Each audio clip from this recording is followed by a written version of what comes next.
Bakit hindi? Ang ating alfabeto, ating pag-aralan, umpisahan ngayon.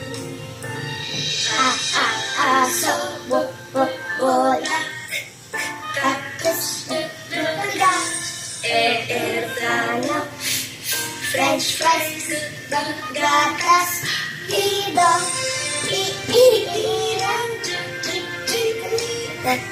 queso, medyas, okra, kangkong, queso, rosas, sisit, tilo, ubas, virus, tawag, cellphone, Yoria, cigarette,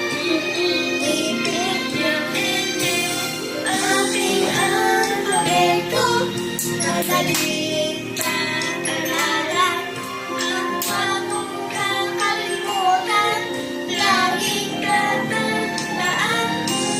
Exercise ko yan. Exercise ko yan.